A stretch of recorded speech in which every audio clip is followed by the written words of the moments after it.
Hi, thanks for clicking. My name's Nick, and you're about to watch an episode of The Zeitgeist Show, or The Zeitgeist Podcast, but podcast sounds like a faux pas nowadays because anyone with a microphone and the red box, if you know what I mean, has a podcast. But me and Greg have been doing content online since YouTube's beginning, and we've actually had this podcast called The Zeitgeist Podcast for about 3 years now. We kind of do it off and on depending on certain life events, but we've never really taken it super seriously. It's just for fun, and it still is.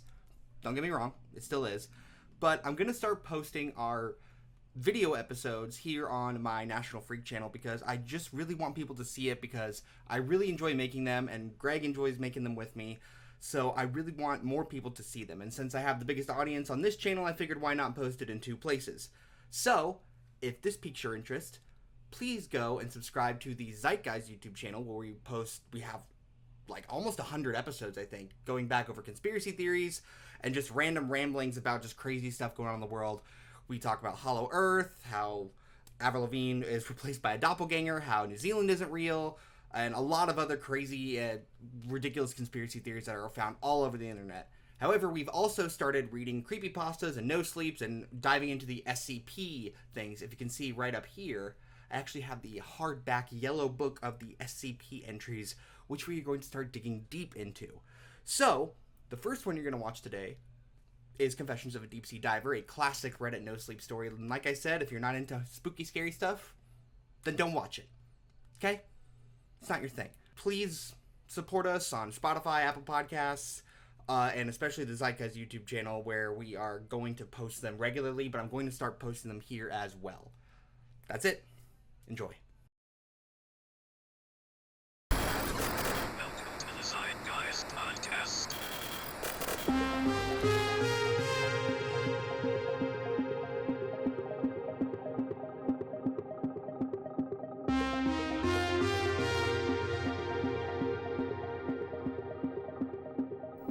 Hello and welcome to the Zeitgeist Podcast. My name is Greg.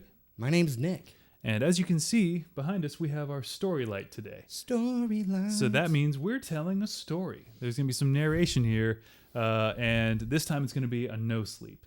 Now, we are big fans of no sleep, or at least we were a long time ago. I didn't realize how long it's been. Yeah, I was there in the Ben Drowned days. Ben Drowned was a classic. But the one that we're talking about today was kind of overshadowed by another very popular no sleep that came out at exactly the same time. I remembered reading both of these at the same time as the episodes as the parts kept coming out. This one was overshadowed by the search and rescue officer no sleep. Yes. Which is fantastic. And if you don't know what that is, you probably know the trend, the staircase in the woods. Like, do not climb the staircase in the woods. Don't go near it. Don't touch it. Don't look at it. That's been a very big horror trend lately. That originated from search and rescue officer. However, this story is in the similar vein, but more terrifying for me because I absolutely hate the ocean. And what is it? It's Confessions of a Deep Sea Diver, written by Piz ND. That's the author's name. Pizned. And so we're going to go ahead and jump into this. I'm going to read the first part. And then if we keep in the same episode, Nick will read the second part. If we do a separate episode. There's actually 3 parts. 3 parts. Mm-hmm. Looking this up, just to highlight the author, they have written a large amount of no sleeps. Good. But they stopped about 8 years ago. So they Okay. haven't written anything new, but they do have a lot of different ones. So they are a very good author. They wrote one more series after this called Smoke and Ash. I didn't read that one. This 2015 was my last year of being really active on Reddit. So this is one of the last ones I read, and I loved it. So here we go. This is Confessions of a Deep Sea Diver.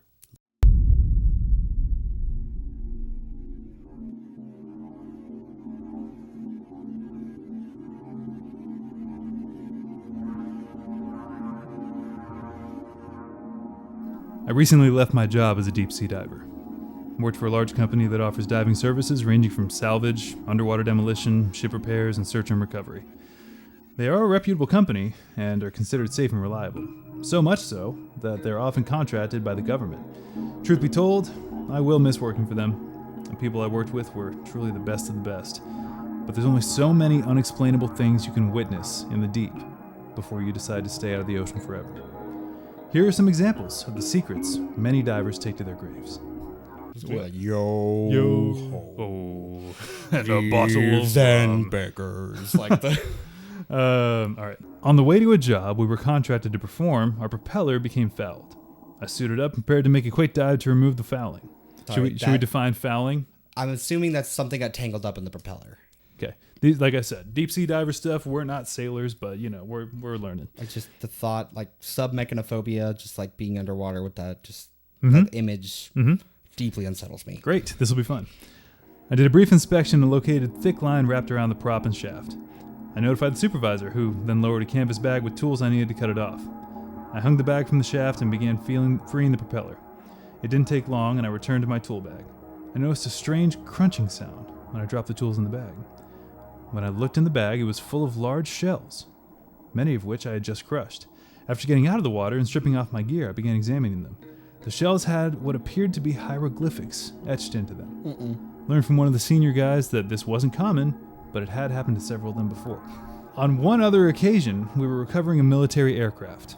When we arrived, naval ships were on the scene waiting for us to recover it for them. We were quickly briefed that they had just lost communications with the pilot and wanted us to recover it so they could investigate.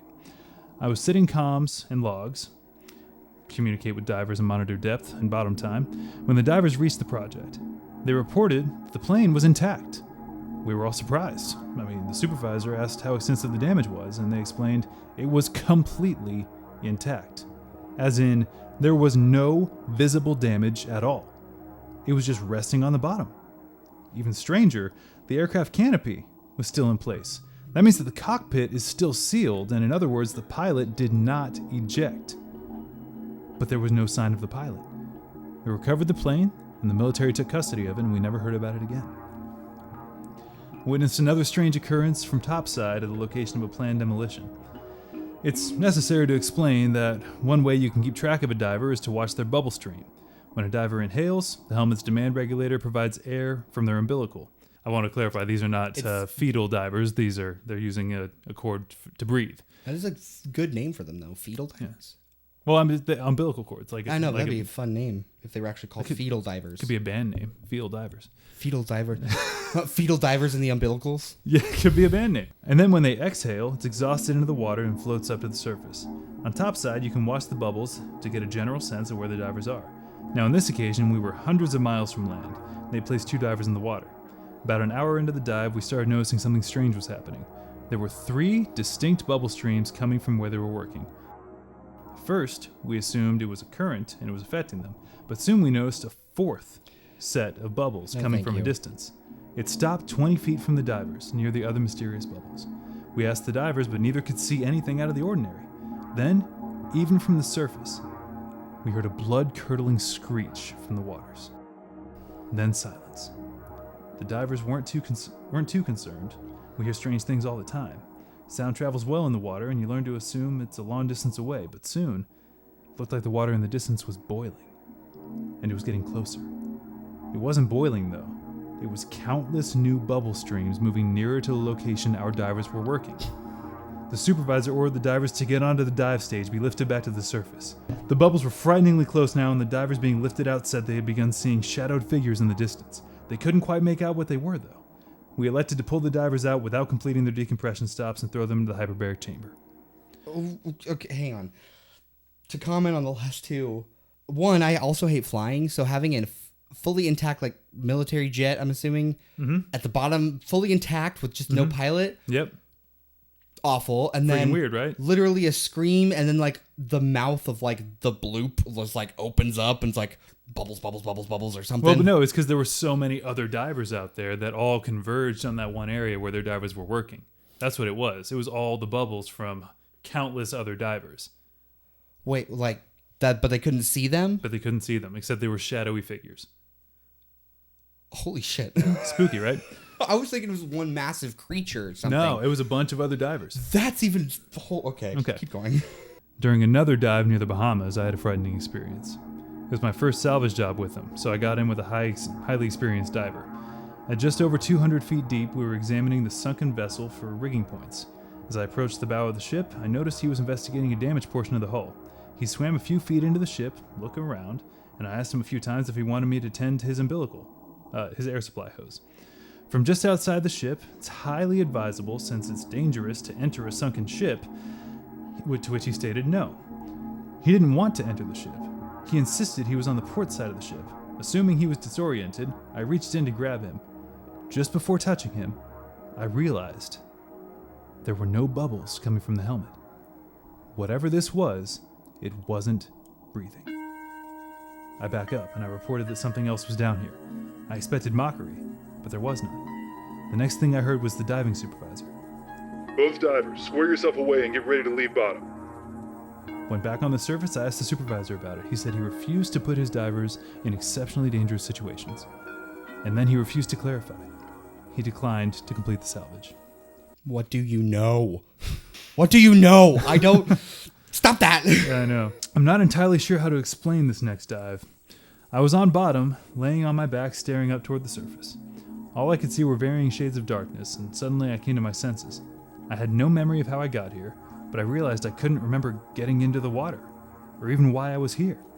I tried to will my body to stand up, but I realized I couldn't move. I couldn't control my body. Over the comms, I can hear Topside instructing the other diver to find me. How long had I been down here? How long had I been missing? He told Topside that they grabbed him. I tried to shout, but I couldn't even do that. After a few frantic minutes of communication between the diver and Topside, I noticed a shadow, growing clear. It was moving towards me. Topside, I found him. He reached down and grabbed my harness to drag me back to the dive stage. As he pulled me, I rolled over and got a brief glance at my surroundings. I had been laying on a pile of human bones. What the hell? What? He lost, cognitive function and then was laying on the ocean floor on a pile of bones? Yep. That's the story on that one. Yep. And then the supervisor just you saw nothing. I mean, I guess he didn't ask on that one. He didn't say. I don't know. mean, I'd have questions. I'd have a few questions. I'd have questions. I'm not saying he's right in that. I'm just saying he didn't say that he asked. Okay. One of the strangest things I've ever witnessed happened on a body recovery mission.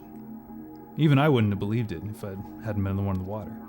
The military had found a site in which they believed the bodies of several missing World War II sailors would be found. I entered the water with another diver with body bags to carry the remains. On bottom, we eventually found 3 skeletons. We placed them in the bags, returned to the stage.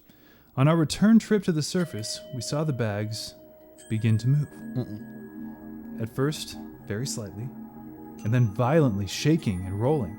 Bubbles escaped from 2 of the bags. Then they went still. The 3rd bag continued struggling. We reached surface, sat down on the deck, stripped our gear immediately. We were afraid to touch the bags, but one of the tenders eventually unzipped the moving bag. An old, frail, very alive man rolled out coughing water. We stood shocked, unable to comprehend what we were witnessing. Still not sure what I was doing, I ran to the other 2 bags and unzipped them. There were 2 more old men laying motionless in the bags. They appeared to have just drowned. We attempted CPR, but we were unable to revive the men. The man, who was somehow now alive, was backing away from us, screaming of the horrors he'd witnessed. He screamed about an eternity spent burning. We locked him in a room and contacted the military that we had found a survivor. Within the hour, a military chopper was hovering over us to pick up the 2 bodies and the survivor. We had placed the bodies back in their bags and handed them over. The man bent over to inspect them, unzipping the bags. As he opened the bags, an unbearable stench overtook us. The bodies appeared to be in decay, as if they had been dead and soaking in the water for a week. He zipped it back up and had them lifted into the chopper. Then we escorted him to the survivor. We could hear the screaming from down the hall. We opened the door and saw blood splattered on the walls. He was alive and screaming, but he too appeared to have started decaying. The man calmly walked him to the chopper, and the 2 of them were lifted on board. We never heard about them again. However, I went back and examined the room, and with the blood, he had drawn hieroglyphics on the walls. Still not certain of what I viewed, but there were things that seemed to stand out. Waves, flames, and bodies. There was a tremendous amount of them on the walls, but shortly after I walked in, the supervisor began scrubbing them. He refused to let us examine any further. I've heard rumors about the Keepers of the Deep. I've wondered about them for quite some time. I believe that they are the link between many of our stories. They're Their myth within our team is seldom spoken of. But here's what I gathered over the years. We are not meant to roam the depths of the ocean. And when a diver loses his life in the deep, it doesn't stay that way. They are cursed to forever roam the oceans, and when they find the living, in an envious rage, they will bring you back to the depths from which they came. Oh my God. I'm sorry. Just, you die in the ocean and you're forever cursed to drown over and over again. That's what he said. Keepers of the Deep, that one also, and so also at the very end, I want to point out this connection. The shells at the beginning had hieroglyphics on them. Yeah. Hieroglyphics were shown up at the end. Yeah. I'm thinking Keepers of the Deep. Cthulhu? It's probably Cthulhu. Cthulhu? I'm thinking Cthulhu Eldritch Horror vibes here. Yeah. Like that. Here, that the last bit where the part where he said the guy, the living guy, he's like, oh, like it sounded like he came back from hell, like literal hell, like burning, and then he's also decaying. Yeah, he starts while dying. alive. Yeah. That's nuts. Yeah, it's horrifying, isn't it? Like he's trying to write these hieroglyphics down for some reason, and they're somehow time looped backwards into being alive, but then they instantly die because they're not in the water. Mm-hmm. That's crazy. Mm-hmm. Okay. I will be reading us part 2. So this is the same character, but he, his balls got shucked up. It's a little bit higher voice now. Something happened to his balls, is what you're saying. In the ocean, it's very cold and they shrivel up a bit. I promise that it's just cold out. It's not small. All right. All right, let's do it. Confessions of a Deep Sea Diver, part 2. I'm going to answer some common questions I've received. Yes, I've experienced a lot of terrifying things in the ocean. But when you consider the amount of dives I've made, these experiences have truly been few and far between. Basic information about our dive gear. While it does vary based on the job, we do have a standard we typically use. We're hard hat divers, meaning we wear helmets, not scuba. It's surface supplied air. We have an air system on surface which runs through an umbilical down to the divers. The umbilical attaches to the helmet to supply the air. Woven in with the umbilical are our essentials. Without getting too technical, there's a line to supply air, electricity for a light, communications, and essentially a depth gauge. Additionally, we wear a tank on our back as an emergency gas supply. Doesn't contain much though, just enough to get to the surface in an emergency. We don't use rebreathers for the work we do. We do, however, occasionally use the full face mask instead of a helmet, or scuba if it's more practical, but it rarely is. The Keepers of the Deep. I've never found information about them online. The only people I've heard discuss them were the members of my team, and I've been told other teams have had run-ins with them too. Even the guys on my team are hesitant to speak about them. I'll answer more questions as they arise, but I'll get back to why you're really here. While working on an oil rig, we were utilizing an ROV, imagine a small remote control submarine, to do inspections. We've been hired to inspect for structural damage or deficiencies after the rig complained about abnormal vibrations. During operations, the ROVs are tended from a line that offers power, a strength member, and transfers video and sonar images back to topside. As the ROV descended into the darkness below, we began to notice thin scratches along the structure. First, it was barely enough to rip the marine growth off the metal, but as we got deeper, the scratches turned into gouges. As we descended even deeper, we began to notice that the scratches appeared deliberate. We pulled the ROV up close to inspect. There, before us, were images. There were hieroglyphics carved into the metal. Ooh, hieroglyphics make a comeback. And they were fresh. The deeper we got, the older the carvings appeared. They were corroded and partially covered in growth. Whatever was making these carvings was working its way up from the bottom. Then, the ROV stopped responding. It began shaking back and forth. We lost power to it. We tried to pull it up by its tending line, but it seemed stuck. And then, we felt it tugging against the line. But it was coming from the ROV's side. Something was pulling it deeper.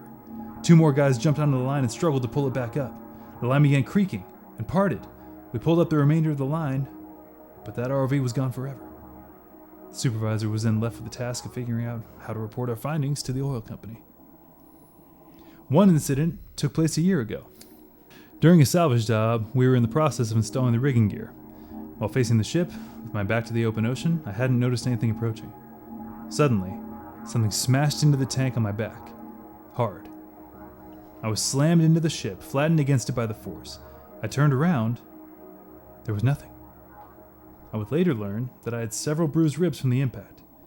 After reporting to the other diver and topside, we were told they were going to pull us. We got back to the stage and started being lifted toward the surface, and we kept our eyes peeled, scanning the not-too-distant shadows. During a decompression stop, we began seeing a shadowy figure circling us. During a decompression stop, we began seeing a shadowy figure circling around us. We continued to monitor it as it circled closer and closer. We began to see it more clearly. There was a massive shark circling us. Now, I've never been afraid of sharks, but there's something about being circled by a massive shark in the middle of the ocean, dangling from a chain, that can instill a new phobia in the bravest men. Keep in mind, we aren't in an enclosed cage, just a platform to stand on. Felt like being served on a platter. It eventually circled close enough to see its features, but I didn't recognize the species. It was bigger than a great white, with an entirely different coloration. It was mostly black, with a few gray features. It continued eyeing us as we sat there helpless, praying to be left alone. By the time we completed our decompression requirements, it was nearly close enough to touch. The stage lifted us up and out of the water, and relieved that the shark had not decided to find out how we taste. On the surface, we deduced that the shark had lunged at my back, but had only managed to hit the emergency gas supply cylinder. Okay. One, I hate oil rigs. Two, that's the black demon.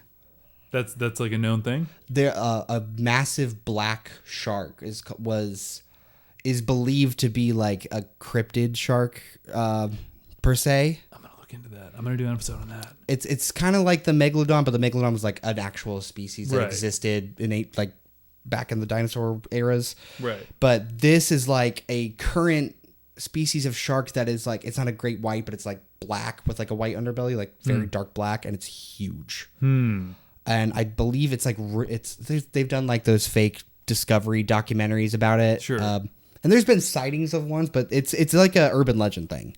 Let's put a pin in that, because I might do that as a cryptid episode. Yeah, I don't know all the ins and outs, but I've heard like the black demon or the black something in some language or something. Okay. We did another dive, this time in crystal clear waters. And there's something nice about getting a job in waters where you can actually see your surroundings. Visibility was over 100 feet. Got to the bottom and began work. There were 2 missiles that had been ejected from a military aircraft and had not detonated. We were briefed on their location and told they were not armed and would not detonate provided they were handled appropriately. We located them much easier than we expected and began preparing to raid them up. Just as I laid my hands on the first missile, my dive buddy said, Oh shit. I don't care how many times you've worked with ordnance. I sincerely believe you will always have that uncomfortable sensation in your gut and nervousness in the back of your mind. I looked up and realized he wasn't talking about the missile. He saw a wall of sand rising in the distance. Like a sand wave? A sand wave. Something, hopefully just the current, was kicking up the sand from the bottom of the ocean. The wall of sand was growing. It was about 30 feet tall. Even worse, it was approaching us. Soon, it was upon us. It's hard to describe what bad visibility does to the water. It's not a matter of not having enough light, it's a matter of too much crap in the water blocking the light. Imagine fog. But imagine, if you can, that this fog is thicker than anything you've ever witnessed. I'm talking about fog so thick that you can have a flashlight pointed at your eyes from an inch away, but you're completely blind to it. Oh my god. That's what bad visibility is in the water. The moment the sand hit us, we were engulfed in pure darkness. I placed my hand against my faceplate but couldn't even see it. After a few moments, we began hearing a metallic scraping sound. And then, as swiftly as it arrived, the sand was gone. We had crystal clear waters again. Except, there was no sign of the missiles. I had been within arm's reach when the wall of sand hit us, but now, even feeling around under the sand revealed no trace of them. The next incident occurred during a humanitarian job that we volunteered to perform. After a portion of bridge collapsed over 50-foot deep ocean waters, we volunteered to recover the vehicles, and, hopefully, the bodies. By the time we arrived on scene, the collapse had taken place just over a week ago. We spent the first day surveying the area and developing a plan to lift most of what we could in the week time frame that we had available. By the start of day 2, we were actively pulling vehicles off the bottom. It was a difficult job, to say the least, but not because of the effort. The state of disarray in the cars was heartbreaking. These weren't military pilots or sailors lost at sea. These were families on vacation or people commuting to work. It was hard to say what was harder. Cars where we found an entire family, with parents' seatbelts unbuckled, and them in the back seat having been trying to unbuckle their children. Or the cars where the parents got out, leaving the children buckled in the back seat. Well, I'm sorry. That is evil. I cannot imagine that. Anyway. Tried not to imagine the panic that had been going on inside the cars as they fluttered from the broken windshields or windows as people frantically tried to escape, but I couldn't forgive those that left their family to drown. Same. Each day we moved on to a new section of cars, and on the fourth day, we started noticing several of the cars had their doors open and nobody inside. We were happy to find easier work, especially under the assumption that the tragedy had been lessened by people escaping the wrecks. That is, until I began rigging a minivan for removal. The family inside hadn't been so lucky. As I ran slings through the van, prepared it to be lifted, I noticed the other diver inspecting the rigging gear. He began undoing one of the shackles. I asked what he was doing, and the response was not what I'd hoped for. I'm checking this truck for bodies. I felt the familiar sick in my gut sensation. Slowly, I crept over to the diver, turned his body toward me. It resisted, but slowly turned its face toward me. Its faceplate was fogged up, and I fought my better judgment. I leaned in close, and I wish to this day I hadn't. It was dark, but I could all too clearly make out the features. Rotting flesh. The person wearing this helmet had long since passed away. I lost my confidence. Starting to scream, my comms were blazing. Divers and topside were frantically trying to get my attention, but I was focused on one thing only. I was scrambling backward, away from him. But I'd fouled my umbilical in the rigging gear in the state of my panic. The thing had again returned to focus on the minivan, and as I frantically cleared myself from the slings, I noticed the telltale lack of bubbles coming from the helmet. It was opening the minivan door and reaching inside. As I swam away from the van, I watched it grab one of the passengers and drag them into the darkness. This was when I began to realize I might not be cut out for working beneath the seas. I continued diving for longer than I knew I should, this entire time the thought lingering in the back of my mind that I need to get a safer career. Okay, so that makes me think that the divers become the keepers of the deep. If whoever dies in the water as a diver, that's what I'm thinking when you're too. a diver that dies, you become a keeper of the deep. If you're a person, then you are taken by the keepers of the deep that die when you die in the water. And that's what the pile of bones was. Yes. So, I hate the fact that they were like, oh, these car doors are open. People must have got out. No. The keepers of the deep opened those doors and took people out. Yeah, they stole them. That's crazy. And so the guy who's working with died and became one, or he was posing as one? Yeah, he was posing as one. The guy he was talking to was not somebody who was on his team. So a guy just showed up to help him, and he was like, oh, this is a keeper. He realized it afterwards, yeah. And I guess they didn't bother him because he was a diver and he was alive. It's like, well, I'm not here for you. I kind of want to just, this is for, we can do this in post, but I kind of want you to say that line again, but like in like a kind of distorted kind of way, like, because you realize that you're dead. I'm checking this truck for bodies. Well, not quite like that, but just like in a, how a dead person would say it. I'm checking this truck for bodies. Or like more zombie-esque. So you have to click on his account to get to the third part. Yeah, if you click on it, it should say third part final. Well, it took him 2 years for this final part after the last one. So I'm interviewing the diving supervisor. That's you. Okay. Cool. All right, so here's the final part. Part 3. Confessions of a Deep Sea Diver.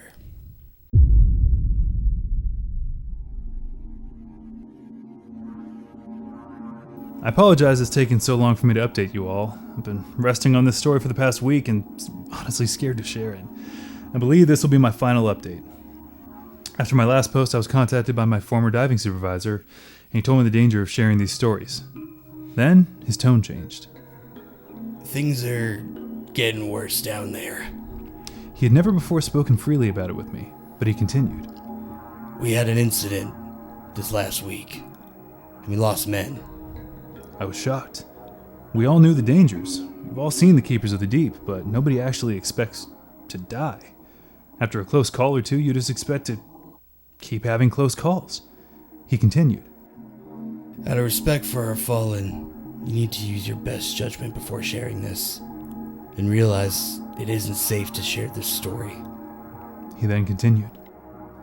The team was contacted to perform a standard salvage job for the military. They had been incredibly vague about the work, but indicated that a vessel had gone down. The dive team and their gear were loaded aboard a U.S. naval ship to be escorted to the project. This is abnormal, but not unheard of. But things became more and more strange as they traveled to the project. First, they were briefed on the commanding officer, or by the commanding officer. He reviewed the confidentiality agreement regarding our work. Then the brief was turned over to a man who did not introduce himself. He explained that the Navy had been working with us on a prototype submarine. Its capabilities and new technologies would not be relevant to us. All we needed to know that it was tremendous. The size would dwarf any subs we'd ever witnessed. He then admitted the Navy did not need routine salvage work, but assistance recovering their prototype. He briefed the team that 4 days prior they had lost contact with the crew. Sonar images showed the submarine resting on the bottom, apparently intact, but nobody was responding to communication attempts. As the ship arrived on the scene, they found that they were not alone. Nearly a dozen Navy ships had already been waiting for their arrival. The divers were given the go-ahead and they got in the water and began work. Their first task was to inspect the submarine for damage and hazards. They needed to provide a bottom report for the engineers to develop a plan for raising it. They didn't want us rigging it up, however, it seemed fit to us. They needed the prototype in as good a condition as possible. The divers entered the water and were soon in awe of the creation. It was like nothing they'd ever seen. It was tremendous. From when they descended, they could see the forward or aft end of the submarine, and the water was abnormally clear. They were brought back to the surface to swap out without event.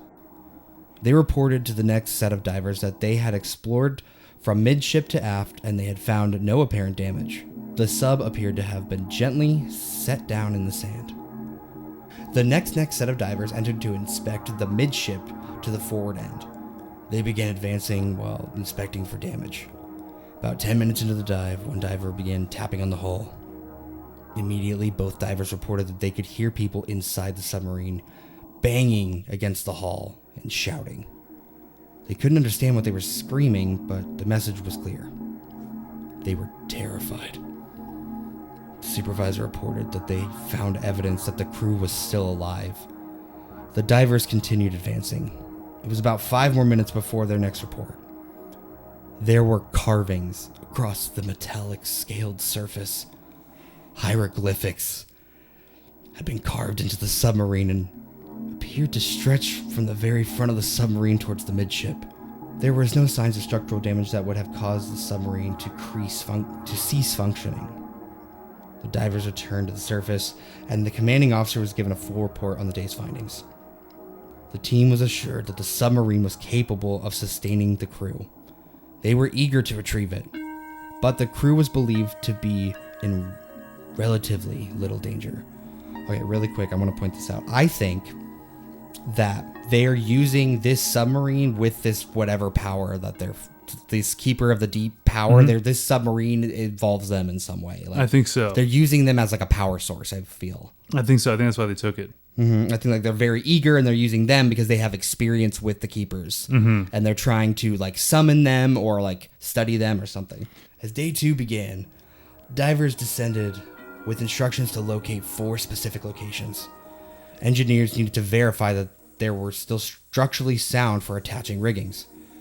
Immediately, the divers reported that they could still hear the banging coming from within. They began locating the rigging points and quickly and easily. They approached the forward end of the ship, just within the region which was covered in carvings. They noticed a figure moving about. They both saw it. There was no denying it, but it soon disappeared from sight. The divers were unable to figure out where it had gone. They agreed to quickly find the remaining 2 points. It was quick work. The 2 remaining points were located, all 4 were intact and ready for available use. As they were ready to return to the surface, they were informed that there were 2 more locations that were asked to be inspected. There's supposedly 2 hatches, port and starboard, that the engineers had insisted needed to be checked. The supervisor was wary. Engineers up here got uneasy when they heard your reports of something moving around the ship. They stepped inside, and when they returned, insisted that you find the 2 hatches. Now, I'm not sure what's going on, but they're being very ambiguous, and just please be cautious. The divers returned to the area in question and began closely re-examining the area. As they worked, they soon saw a figure emerging from the submarine. It was dragging a body out of the hatch. They froze and watched it as it pushed the hatch closed and began to drag it into the distance. Then they approached the spot and realized the hatch was almost indistinguishable between the scales and carvings of the submarine. But it was there. As they were reporting this, the hatch began to open again. Topside lost communication with the 2 divers. It was sheer panic on Topside. The tenders were reporting strain on the divers' umbilicals. The standby diver donned his helmet and prepared to get in the water. The umbilicals began violently shaking and pulling. The standby diver was clearly terrified, but nonetheless approached the side of the ship and prepared to enter the water. The strain on the umbilicals released, and suddenly the lines went limp in the water. A few moments later, air bubbles were erupting to the surface. The supervisor grabbed the standby diver and told him to get the divers and get the fuck out of there. He entered the water and began tracing their umbilicals. His goal was to follow the umbilicals to the divers in distress. As he followed the umbilicals, he saw their air violently erupting from below and continue deeper. He reached the source. The umbilicals had been cut free of the divers and were pumping air into the water. Knowing the divers had no air supply, he urgently searched the area for the 2 divers. After 5 minutes, found no sign and was ordered to inspect the hatch. He frantically made his way to the hatch, hoping, beyond hope, to find the divers alive. As he approached, he found the hatch open and saw 2 bodies laying on the floor. He entered the space to retrieve them. As he did, he noticed several figures in the darkness of the room. He grabbed the nearest body and began pulling as the figures rushed towards him. Oh. They were instantly upon him, tearing at him and his gear. In fear, he released the body and attempted to flee the space. In the struggle, he freed himself and rocketed to the surface. He was pulled up and over the side of the ship, unconscious. His bloody body laid on the deck, likely suffering from an arterial gas embolism from his rapid ascent. The team rushed him into the hyperbaric chamber to treat him. The supervisor informed the commanding officer that all diving was to be terminated. He had lost 2 men, and 1 was in critical condition. There were inexplicable things that happened on the submarine, and he would not sacrifice more men. The treatment continued through the night. The diver regained consciousness. He told the supervisor he was done. He would not re-enter the water again. Ever. He was assured nobody would be returning, and that as soon as his treatment was complete, the entire team was returning to land. The next morning, the team was summoned for what believed to be a debrief. They entered a room to speak with the commanding officer and his team of engineers. The CO asked them to take a seat. He then informed them that they would not move forward with the salvage of the prototype. However, what was down there couldn't remain. Whatever was inside that submarine had to be positively destroyed. The team was to re-enter the water, plant charges in locations specified by the engineering team. The supervisor was furious. He demanded the team be taken back to mainland and released from the ship. Armed sentries entered the room and restrained him. The CEO again repeated his order and clarification that the team would not be allowed to leave until the job was complete. Dive side was reassembled under the watch of several armed sailors. The supervisor continued to protest this job. After an hour of conflict, 2 divers agreed, under duress, to get in the water and plant the charges.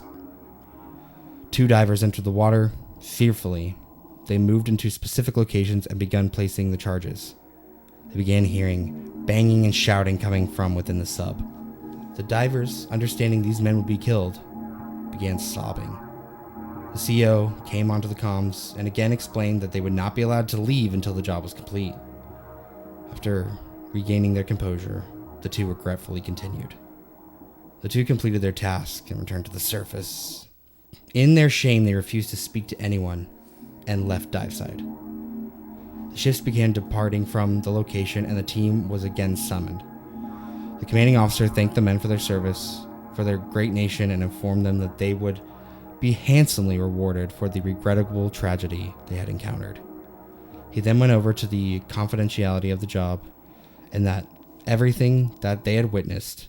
His final words to them were, Previous events have been leaked to the public. Please realize there will be real consequences for any leaked information about what happened here today.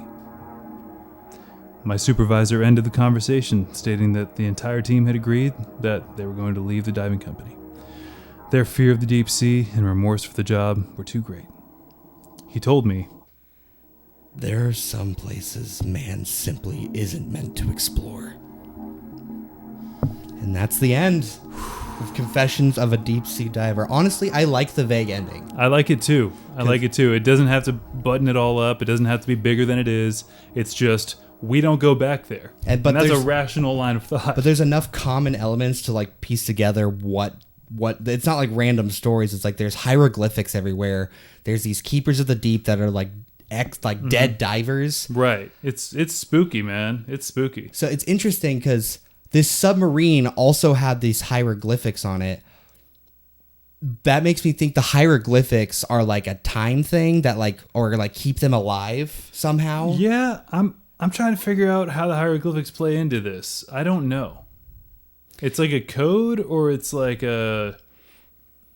I don't know. Because it makes me think Eldritch Horror like Cthulhu, because Cthulhu is basically like you find the island and you put in the right hieroglyphic code and you can summon him or whatever. That's how the lore is or whatever.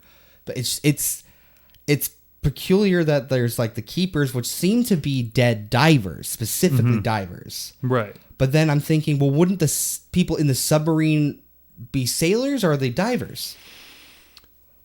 I think the divers kind of like co-opted the submarine. I think they took it and like made it their place to, their base of operations. Like their like dead corpsey like area, like they stole it. That's what I'm saying. Yeah, I think they I don't know, man. It's vague, but it's good that way. It doesn't we don't need to have all the answers. What do you think happened? Comment below. But subscribe for more. I think our storyline died. I figured it would happen. So that means it's the end of story time. It's the end of story time. Hope you enjoyed it. So I think that one holds up.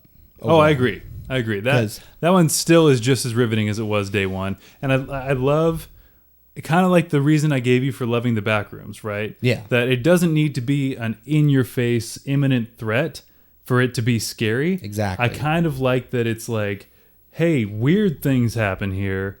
And it's like, it's that feeling of just like being disoriented, that feeling of like, being lost. Like that's scarier to me than like, oh, there's a monster in front of me coming at me, Because like a monster coming at me is like scary because like, oh, monster, I'm dead. It's right. Like, lost, it's like I could be here for days. It's a years. whole other type How of does scary. time work here? Am I gonna live forever and like slowly die? Like right. Maybe if I walk this way, like. And what it also does really well is it uses the zombie motif in a different way. Yes. Because the zombie motif is scary because you are also the monster, right? That's the point. Or you could be the monster. And if they get you, you're one of them. So I like how he used that, but it wasn't over the top. It was like, it left a lot of room for a whole bunch of extra lore that like you never need to know and you still understand it, you know? I like that there's an overarching story to it that you can piece together. And if there's a story that's blatantly going to be like, this is the monster, like, then I like it when it's like, hey, right up top, here's the monster, and we're going to be dealing it with the whole time. Right. Like that, if it's like, okay, but if it's meant to be like this feeling of eeriness, then the vagueness is better. But yeah, I will say this, and we haven't gone back and read it again, but no pun intended. That was stupid. But I think the reason both of those I read both of them at the same time, Search and Rescue Officer and this one, I do think Search and Rescue Officer captures that feeling that I'm talking about a little better. That feeling of being disoriented and lost and not being like, not understanding what forces you're dealing with here. I think that captures it a little better than this, but this still holds up really well as like as a short and sweet, like this is what No Sleep is about. I'd rate that an 8 out of 10. I think that is more. No Sleep should be like that. More creepypasta should be like that. I mean, this was one of the early ones, so yeah, it's true. If anything, it only gets better from here. Or true. And if we go back earlier, I'm telling you, I got ones that are so popular, but you read it and you're like, you're talking about the Abandoned by Disney one? That one, and oh my, and it was bad even at the time. It's so bad. You know, I want to see my head come off. Yeah, that part it was a negative Mickey Mouse, dude. I completely left the story at that part. Like, want to see my head come off? Ah! And I'm like, what is this? Who wrote this? A trend we'll notice is a lot of these stories have very strong openings, and by the end, if they go on long enough, they just fall flat. I hate to say it. That's what mold does, though. I know, but it's still worth reading. We're still going to do it because the first part of the story is so good, so compelling. So we'll read that too. And there's another story we're also going to cover that is a Twitter ARG. And it's called The Gregory Story. Oh, that's me. That's my story. Yeah, it's literally just called Gregory, like 123, because that's his account name. So. Okay, good. It's a good one. I would love to play Gregory in that story. It's literally a guy tweeting. Like, oh, nice. It's so good. We'll cover that one too. Yeah, because I was following along that one while it was happening, like while he's tweeting. Well, that's what we did with these No Sleeps. Like it was while they were being posted. I was in it, and then I told you about it when all the parts were done, and I was like, you should check these out. Okay. Yeah. Let us know any other stories. I will definitely be showing this man Baraska, and he will probably pass away from fear. Great. And so will Love that. We will see you guys next time.